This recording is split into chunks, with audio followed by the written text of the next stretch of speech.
ವೀಕ್ಷಕರೇ ನಮಸ್ಕಾರ. ವೀಕ್ಷಕರೇ, ಕೇಂದ್ರ ಸರ್ಕಾರ ಮಾರ್ಚ್ 24ನೇ ತಾರೀಕು ಬುಧವಾರ ಒಂದು ಬಿಗ್ ಅಪ್ಡೇಟ್ ಕೊಟ್ಟಿದೆ. ಯಾರಿಗಪ್ಪ ಅಂತಂದ್ರೆ ಗ್ಯಾಸ್ ಬಳಕೆದಾರರಿಗೆ. ಏನ್ ಅಪ್ಡೇಟ್ ಅಂತ ನೀವು ನೋಡೋದಾದ್ರೆ, ಇನ್ನು ಮುಂದೆ ನಿಮ್ಮ ಮನೆಯಲ್ಲಿ ಹಳೆ ಗ್ಯಾಸ್ ಸಿಲಿಂಡರ್ ಏನ್ ಕೆಂಪು ಸಿಲಿಂಡರ್ ಇರುತ್ತೆ ಅದನ್ನ ಯೂಸ್ ಮಾಡೋಂಗಿಲ್ಲ. ಅಂದ್ರೆ ನೀವು 3 ತಿಂಗಳಲ್ಲಿ PNG ಗೆ ಶಿಫ್ಟ್ ಆಗಬೇಕು. PNG ಏನು ಅಂತ ನೀವು ಕೇಳೋದಾದ್ರೆ, ಪೈಪ್ ಇಂದ ಡೈರೆಕ್ಟ್ ಮನೆಗೆ ಸ್ಟವ್ಗೆ ಬರುವಂತ ಒಂದು ಕನೆಕ್ಷನ್ ಇದಾಗಿರುತ್ತೆ. ಈ ಕನೆಕ್ಷನ್ ಗೆ ಶಿಫ್ಟ್ ಆಗೋದು ಕಡ್ಡಾಯ ಅಂತ ಹೇಳಲಾಗ್ತಿದೆ. ತುಂಬಾ ಜನ ಗಾಬರಿ ಆಗಿದ್ದಾರೆ. ಅಯ್ಯೋ ಏನಪ್ಪಾ ಮಾಡೋದು, ನಮ್ಮ ಏರಿಯಾಗೆ ಇನ್ನೂ ಕೂಡ ಪೈಪ್ ಗ್ಯಾಸ್ ಕನೆಕ್ಷನ್ ಬಂದೇ ಇಲ್ವಲ್ಲ, ನಮ್ಮ ಬಿಲ್ಡಿಂಗ್ ಅಲ್ಲಿ ಕೂಡ ಇಲ್ವಲ್ಲ, ಏನ್ ಮಾಡೋದು, ಮತ್ತೆ ಸಿಲಿಂಡರ್ ಏನಾದ್ರು ಕೊಡ್ಲಿಲ್ಲ ಅಂದ್ರೆ ಏನ್ ಮಾಡೋದು ಅಂತ ಜನ ಪ್ರಶ್ನೆ ಕೇಳ್ತಾ ಇದ್ದಾರೆ. ಆದ್ರೆ ಗಾಬರಿ ಆಗೋದು ಅಥವಾ ಟೆನ್ಷನ್ ಮಾಡ್ಕೊಳ್ಳೋದು ಬೇಡ. ಯಾಕಂದ್ರೆ ಈ ಡೆಡ್ ಲೈನ್ ಏನ್ ಕೊಟ್ಟಿದ್ದಾರೆ 3 ತಿಂಗಳು, ಇದು ಅನ್ವಯ ಆಗೋದು ಯಾರಿಗಪ್ಪ ಅಂತಂದ್ರೆ, ಯಾರಿಗೆ ಅನ್ವಯ ಆಗುತ್ತೆ ಅನ್ನೋದನ್ನ ಈ ವಿಡಿಯೋದಲ್ಲಿ ಕಂಪ್ಲೀಟ್ ಆಗಿ ಎಕ್ಸ್ಪ್ಲೈನ್ ಮಾಡ್ತೀನಿ. ಅದಕ್ಕೂ ಮುಂಚೆ ನನ್ನ ಚಾನಲ್ಗೆ ಫಸ್ಟ್ ಟೈಮ್ ವಿಸಿಟ್ ಮಾಡಿ ಈ ವಿಡಿಯೋನ ನೋಡ್ತಾ ಇದ್ರೆ ದಯವಿಟ್ಟು ನನ್ನ ಚಾನಲ್ನ ಸಬ್ಸ್ಕ್ರೈಬ್ ಮಾಡಿಕೊಳ್ಳಿ, ಲೈಕ್ ಮಾಡಿ, ಶೇರ್ ಮಾಡಿ, ಕಮೆಂಟ್ ಮಾಡಿ. ಯಾಕಂದ್ರೆ ಇನ್ನಷ್ಟು ಮಾಹಿತಿಗಳನ್ನ ನಿಮ್ಮ ಮುಂದೆ ಇದೇ ರೀತಿ ತರ್ತಾ ಇರ್ತೀನಿ. ಸೊ ಇನ್ಯಾಕೆ ತಡ ಮಾಡೋದು, ವಿಡಿಯೋ ಸ್ಟಾರ್ಟ್ ಮಾಡೋದು ಬನ್ನಿ. ಸೊ ವೀಕ್ಷಕರೇ, ನಿಮ್ಗೊಂದು ಪ್ರಶ್ನೆ ಇಲ್ಲಿ ಉಟ್ಕೊಳ್ಳುತ್ತೆ. ಪೈಪ್ ಲೈನ್ ಕನೆಕ್ಷನ್ ನಿಮ್ಮ ಏರಿಯಾಗೆ, ನಿಮ್ಮ ಮನೆಗೆ ಕನೆಕ್ಷನ್ನೇ ಇಲ್ಲ ಅಂತಂದ್ರೆ ಅವರ ಕತೆ ಏನು? ಸರ್ಕಾರದಿಂದ ದಿಢೀರಂತ ಈ ಒಂದು ಕಠಿಣ ನಿರ್ಧಾರ ಏನಕ್ಕೆ? ಅಷ್ಟಕ್ಕೂ PNG ಗ್ಯಾಸ್ ಅಂದ್ರೆ ಏನು? ಅಂದ್ರೆ LPG ಬದಲಿಗೆ PNG ಯಾಕೆ ತಗೊಳ್ಳಿ ಅಂತ ಹೇಳ್ತಾ ಇದ್ದಾರೆ. ಇದರಿಂದ ಆಗೋ ಉಪಯೋಗ ಆದ್ರೂ ಏನು? ಇದರಿಂದ ಸರ್ಕಾರಕ್ಕೆ ಆಗೋ ಲಾಭ ಏನು, ಇಲ್ಲ ಅಥವಾ ಜನರಿಗೆ ಆಗೋ ಲಾಭ ಏನು, ಎಲ್ಲವನ್ನು ಈ ವಿಡಿಯೋದಲ್ಲಿ ಹೇಳ್ತಾ ಹೋಗ್ತೀನಿ. ಮೊದಲಿಗೆ ಪೆಟ್ರೋಲಿಯಂ ಸಚಿವಾಲಯದ ಈ ಹೊಸ ಆದೇಶಕ್ಕೆ ಕ್ಲಾರಿಟಿ ಕೊಡ್ತೀನಿ ನೋಡಿ. 2026ರ ಹೊಸ ರೂಲ್ಸ್ ಪ್ರಕಾರ ಎಲ್ಲರಿಗೂ ಒಂದೇ ಸಲ ಗ್ಯಾಸ್ ಕನೆಕ್ಷನ್ ಕಟ್ ಆಗೋದಿಲ್ಲ. ಓಕೆನಾ? ಭಯ ಪಡಬೇಡಿ. ಫಸ್ಟ್ ಈ ಅನ್ವಯ ಆಗೋದು ಬರೀ ನೋಟಿಫೈಡ್ ಕನ್ಸ್ಯೂಮರ್ಸ್ ಮಾತ್ರ. ಹಾಗಾದ್ರೆ ಇದಕ್ಕೆ ಏನ್ ರೂಲ್ಸ್ ಅನ್ನೋದನ್ನ ತುಂಬಾ ಈಸಿಯಾಗಿ ಹೇಳ್ತೀನಿ ನೋಡಿ, ಸಿಂಪಲ್ ಆಗಿ ಹೇಳಕ್ ಟ್ರೈ ಮಾಡ್ತೀನಿ ನೋಡಿ. ನಿಮ್ಮ ಏರಿಯಾಗೆ, ನಿಮ್ಮ ಮನೆಗೆ ಆಲ್ರೆಡಿ ಗ್ಯಾಸ್ ಪೈಪ್ ಕನೆಕ್ಷನ್ ಏನಾದ್ರು ಬಂದ್ಬಿಟ್ಟಿದ್ರೆ, ಕೇಸ್ ನಿಮ್ಮ ಮನೆ ಮುಂದೆನೆ ಹಾದು ಹೋಗಿದ್ರೆ, ನಿಮ್ಮ ಬಿಲ್ಡಿಂಗ್ ನಲ್ಲಿ ಅಥವಾ ನಿಮ್ಮ ಅಪಾರ್ಟ್ಮೆಂಟ್ ಅಲ್ಲಿ ಏನಾದ್ರು ಕನೆಕ್ಷನ್ ಆಲ್ರೆಡಿ ಇದ್ರೆ ಖಂಡಿತವಾಗಿ ಕನೆಕ್ಷನ್ ತಗೊಳ್ಳೇಬೇಕು. ಇನ್ ಕೇಸ್ ಅಲ್ಲ ಏನಾದ್ರು ಕನೆಕ್ಷನ್ ಆಲ್ರೆಡಿ ಇತ್ತು ಅಂತಂದ್ರೆ, ಆಗ ಏನ್ ಮಾಡ್ತಾರೆ ಅಂತಂದ್ರೆ, ಈ ಗ್ಯಾಸ್ ಕಂಪ್ನಿಯವರು ಆಲ್ರೆಡಿ ಹೇಳಿರ್ತಾರೆ ಈ ಕನೆಕ್ಷನ್ ನ ತಗೊಳ್ಳಿ ನೀವು ಅಂತ. ಇನ್ ಕೇಸ್ ಈ ತರ ಏನಾದ್ರು ಕನೆಕ್ಷನ್ ಇದ್ದು ಆಲ್ರೆಡಿ ನಿಮ್ಗೆ ಅವ್ರು ಇನ್ಫಾರ್ಮ್ ಮಾಡಿದ್ರೆ ಅದ್ರ ಮೇಲೆ ನಿಮ್ಗೆ 90 ಡೇಸ್ ಟೈಮ್ ಇರುತ್ತೆ. 3 ತಿಂಗಳ ಒಳಗಡೆ ನೀವು ಕಡ್ಡಾಯವಾಗಿ ಮಸ್ಟ್ ಅಂಡ್ ಶುಡ್ ಆ ಕನೆಕ್ಷನ್ ನೀವು ತಗೊಳ್ಳೇಬೇಕು. ಯಾಕಂದ್ರೆ ಅಲ್ಲಿ ಗ್ಯಾಸ್ ಪೈಪ್ ಕನೆಕ್ಷನ್ ಅವೈಲೇಬಲ್ ಇದ್ರೆ ನೀವು ಕಡ್ಡಾಯವಾಗಿ ತಗೊಳ್ಳೇಬೇಕಾಗುತ್ತೆ.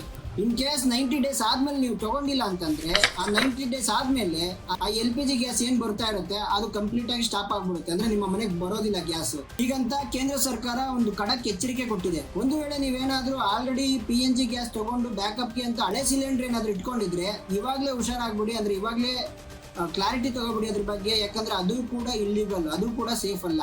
ಇಮಿಡಿಯೇಟ್ ಆಗಿ ಆ ಹಳೆ ಸಿಲಿಂಡರ್ ಏನಿರುತ್ತೆ ಅದನ್ನ ಏಜೆನ್ಸಿಗೆ ತಕ್ಷಣ ವಾಪಸ್ ಮಾಡ್ಬೇಕಾಗುತ್ತೆ ಅಥವಾ ಸರೆಂಡರ್ ಮಾಡ್ಬೇಕಾಗುತ್ತೆ. ಹೊಸದಾಗಿ ರೀಫಿಲ್ ಕೂಡ ಮಾಡ್ಕೊಳಕ್ಕಾಗಲ್ಲ. ಯಾಕಂದ್ರೆ ಆಲ್ರೆಡಿ ನಿಮ್ಗೆ ಪೈಪ್ ಮೂಲಕ ಗ್ಯಾಸ್ ಕನೆಕ್ಷನ್ ನಿಮ್ಮ ಮನೆಗೆ ಬರ್ತಾ ಇರುತ್ತೆ. ಓಕೆನಾ? ಕೇಸ್ ನೀವೇನಾದ್ರೂ ಅಪಾರ್ಟ್ಮೆಂಟ್ ಅಲ್ಲಿ ಇದ್ದೀರಾ, ಅವ್ರೇನಾದ್ರೂ ಪೈಪ್ ಕನೆಕ್ಷನ್ ಹಾಕೊಳ್ಳೋದಕ್ಕೆ ಪರ್ಮಿಷನ್ ಕೊಡ್ತಾ ಇಲ್ಲ ಅಂತಂದ್ರೆ ನಾವೇನ್ ಮಾಡ್ಬೇಕು ಅಂತಂದ್ರೆ, ಸರ್ಕಾರ ಅದಕ್ಕೂ ಕೂಡ ಕಟ್ಟುನಿಟ್ಟಿನ ರೂಲ್ಸ್ ಇದೆ ಅಂತಾನೆ ಹೇಳ್ಬೋದು. ಅವ್ರು ಯಾರೇ ಆಗಿರ್ಲಿ, ಅಂದ್ರೆ ಬಿಲ್ಡಿಂಗ್ ಓನರ್ಗಳಾಗಿರ್ಲಿ, ಅಸೋಸಿಯೇಷನ್ ಆಗಿರ್ಲಿ, ಪರ್ಮಿಷನ್ ಕೊಡದೆ ಹೋದ್ರು ಕೂಡ ನೋಟಿಸ್ ಬಂದ 3 ತಿಂಗಳ ನಂತರ ಇಡೀ ಬಿಲ್ಡಿಂಗ್ ನ LPG ಕನೆಕ್ಷನ್ ಕಟ್ ಆಗುತ್ತೆ. ಓಕೆನಾ?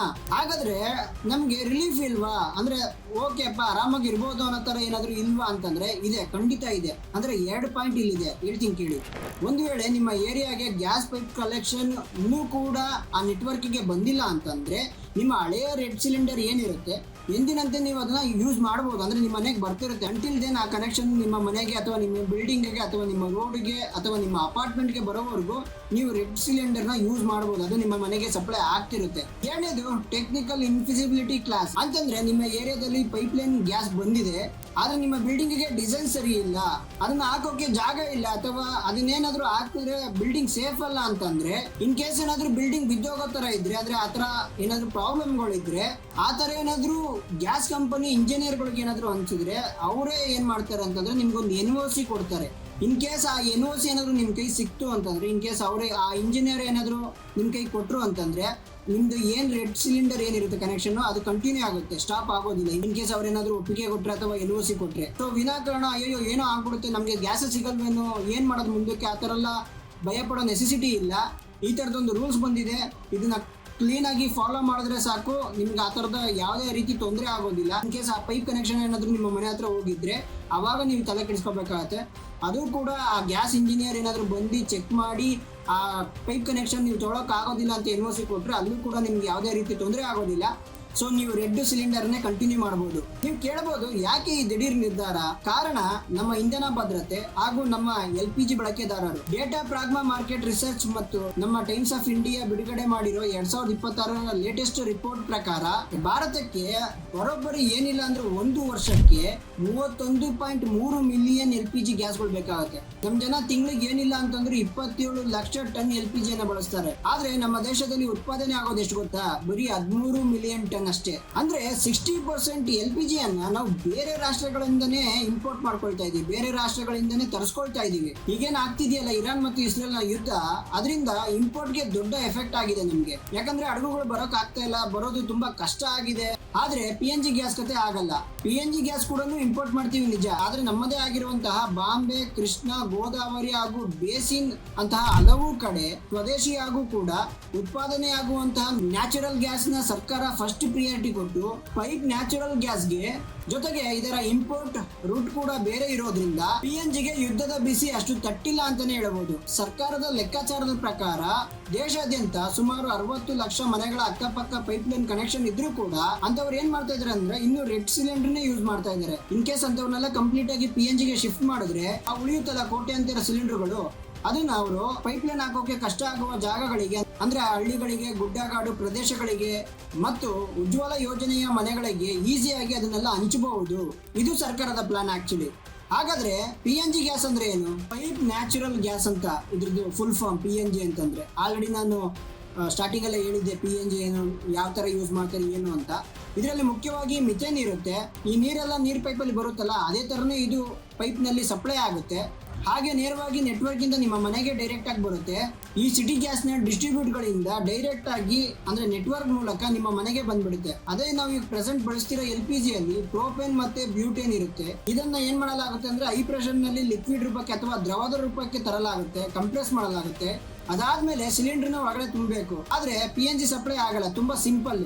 ಇಡೀ ಊರಿಗೆ ಒಂದೇ ಕಡೆ ಮೇನ್ ಸ್ಟೋರೇಜ್ ಫಿಲ್ ಮಾಡಿದ್ರೆ ಸಾಕು, ಡೈರೆಕ್ಟ್ ನೀವು ಮನೇಲಿ ಆ ಗ್ಯಾಸ್ ಟ್ಯಾಪ್ ಆನ್ ಮಾಡಿದ್ರೆ ಸಾಕು, ಬಂದ್ಬಿಡುತ್ತೆ ನಿಮ್ಗೆ ಗ್ಯಾಸ್. ಇದರಿಂದ ಈ ಸಿಲಿಂಡರ್ಗೆ ತುಂಬಬೇಕು ಅಥವಾ ಲಿಕ್ವಿಡ್ ನ ಕಂಪ್ರೆಸ್ ಮಾಡಬೇಕು, ಈ ತರದೆಲ್ಲ ಏನ್ ತಲೆನೋವು ಇರುತ್ತೆ ಇದು ಯಾವುದು ಇರೋದಿಲ್ಲ. ಅಂದ್ರೆ ಟ್ರಾನ್ಸ್ಪೋರ್ಟೇಷನ್ ಇರೋದಿಲ್ಲ, ಸಿಲಿಂಡರ್ ಹೊತ್ಕೊಬರ್ಬೇಕು ಅನ್ನೋದಿರೋದಿಲ್ಲ, ಒಳಗಡೆ ಇಡಬೇಕು ಅನ್ನೋದಿರೋದಿಲ್ಲ, ಮತ್ತೆ ಅದಕ್ಕೆ ಒಂದು ರೆಗ್ಯುಲೇಟರ್ ನ ತರಬೇಕು, ತಂದೆ ಅದನ್ನ ಅದಕ್ಕೆ ಫಿಟ್ ಮಾಡಬೇಕು ಅನ್ನೋದಿರೋದಿಲ್ಲ. ಈ ತರದೆಲ್ಲ ಒಂದು ಚಿಂತನೆ ಇರೋದಿಲ್ಲ. ಕಂಪ್ಲೀಟ್ ಆಗಿ ನಿಮ್ಗೆ ಡೈರೆಕ್ಟ್ ಆಗಿ PNG ಇಂದ ಅಂದ್ರೆ ಪೈಪ್ ಕನೆಕ್ಷನ್ ಇಂದ ಡೈರೆಕ್ಟ್ ನಿಮ್ಗೆ ಗ್ಯಾಸ್ ಸಿಕ್ಬಿಡುತ್ತೆ. ಆದ್ರೂ ಕೂಡ ಜನರಿಗೆ ಒಂದು ಭಯ ಇದೆ. ಅಂದ್ರೆ ದಿನದ 24 ಗಂಟೆನೂ ಗ್ಯಾಸ್ ಏನಾದ್ರು ಉರಿತಾ ಇದ್ರೆ, ಗ್ಯಾಸ್ ಏನಾದ್ರು ಸಪ್ಲೈ ಆಗ್ತಾ ಇದ್ರೆ ಏನು ಪ್ರಾಬ್ಲಮ್ ಇಲ್ವಾ, ಏನು ತೊಂದರೆ ಆಗಲ್ವಾ? ಆದ್ರೆ ಸೈಂಟಿಫಿಕಲಿ ಅಥವಾ ತುಂಬಾ ಜನ ರೆಕಮೆಂಡ್ ಮಾಡಿರೋದು ಅಥವಾ ತುಂಬಾ ಜನ ಸಜೆಸ್ಟ್ ಮಾಡಿ ಅದ್ರ ಮೇಲೆ ಒಂದು ಅಭಿಪ್ರಾಯ ಹೇಳಿರೋದು ಏನು ಅಂತಂದ್ರೆ LPG ಗ್ಯಾಸ್ಗಿಂತ PNG ಗ್ಯಾಸ್ 100 ಪಟ್ಟು ಸೇಫ್ ಅಂತ ಹೇಳಿದ್ದಾರೆ. ಕಾರಣ ಇಷ್ಟೇ, ಸಿಲಿಂಡರ್ ಗ್ಯಾಸ್ ಗಾಳಿಗಿಂತ ತುಂಬಾ ಭಾರವಾಗಿರುತ್ತೆ.